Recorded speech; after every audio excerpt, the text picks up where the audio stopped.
প্রিয় দর্শক শ্রোতা, দূরে কিংবা কাছে, দেশ অথবা প্রবাসে যে যেখান থেকে দেখছেন সকলকে জানাই আন্তরিক শুভেচ্ছা অভিনন্দন। দর্শক, দেখতে পাচ্ছেন আমি চলে এসেছি একটা ঘাসের জমিতে।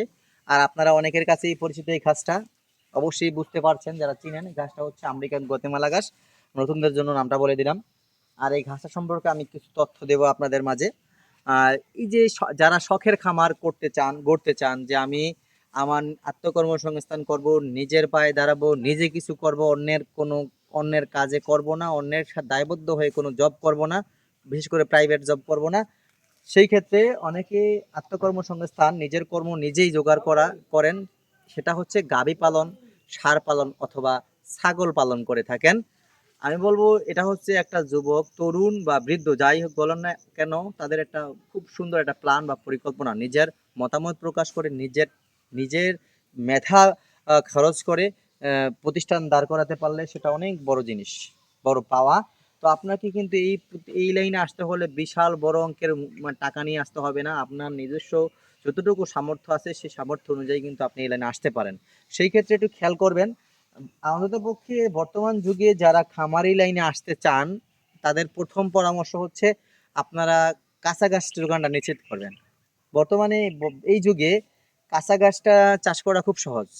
আগেকার দিনে আপনার বাজার থেকে বীজ আইনা বপন করতে হইতো, 3 কাটার পরে কিন্তু সেই ঘাসের কোনো অস্তিত্ব থাকে না। সেটা বীজ থেকে উৎপন্ন ঘাস, যেমন সুধান ঘাস, বিভিন্ন ঘাস আছে। আর শীতকালীন ঘাস, জুই ঘাস আছে। ওগুলো আসলে ভাই ক্ষণিকের একটা খাদ্যের যোগান, মানে দুর্ভিক্ষের মতো, শুকনা খাবারের মতো। আর আপনি যদি যদি এই যে মূলত একজন সফল খামারি হতে চান, আপনাকে এমন একটা ঘাস চাষ করতে হবে যেই ঘাসটা প্রায় 7 থেকে 8 বছর পর্যন্ত এক নাগাড়ে হবে। সেই ঘাসগুলো যেমন কি এই আমেরিকান গোতেমালা ঘাসটা, এটা চাষ করে নেবেন একবার, আপনি বছরের পর বছর সার্ভিস পাবেন। ইন্দোনেশিয়ান স্মার্ট নেপিয়ার আছে, জারা ওয়ান আছে, তাইওয়ান হাইব্রিড আছে, জার্মান আছে, অজানা আছে। দর্শক, সবগুলা ঘাসই কিন্তু দীর্ঘমেয়াদী ঘাস।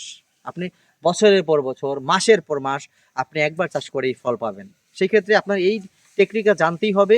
আর এটা, এই ঘাস সম্পর্কে আপনার জানতেই হবে। তারপরে আপনি যদি আপনার চাহিদা অনুযায়ী যদি আপনি ইনভেস্ট করেন, আপনার যতটুকু সামর্থ্য আছে, 2টা দিয়ে শুরু করেন, সেটা আপনার ব্যক্তিগত ব্যাপার। 3টা দিয়ে শুরু করেন বা 5টা দিয়ে করেন, আল্লাহর রহমত আপনি দিন দিন কিন্তু আপনি গবাদি পশু পালন করে লাভবান হবেন, যদি আপনার কাঁচা ঘাসের উপর যথেষ্ট নির্ভর থাকেন আপনি।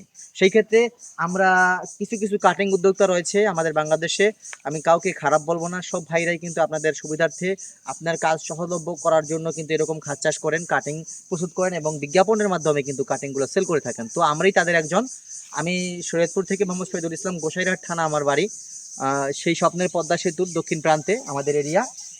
আপনি চাইলে আমাদের কাছ থেকেই স্ক্রিনে দেওয়া নাম্বার যোগাযোগ করে কাটিং সংগ্রহ করতে পারেন। বাংলাদেশের টেকনাফ থেকে তেতুলিয়া, রূপসা থেকে পাতুরিয়া, প্রত্যেকটা এরিয়ার যতটা জুন আছে, প্রত্যেকটা জুনে থানা উপজেলায় আমরা কাটিং বা চারা পাঠিয়ে দিয়ে থাকি, এবং কি হোম ডেলিভারিতে বাড়ির দুয়ারে পর্যন্ত আমাদের রাইডার যায় দিয়ে আসে।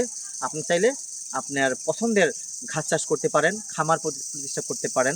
দর্শক, এতক্ষণ ধৈর্য সহকারে ভিডিও দেখার জন্য আপনাদের ধন্যবাদ।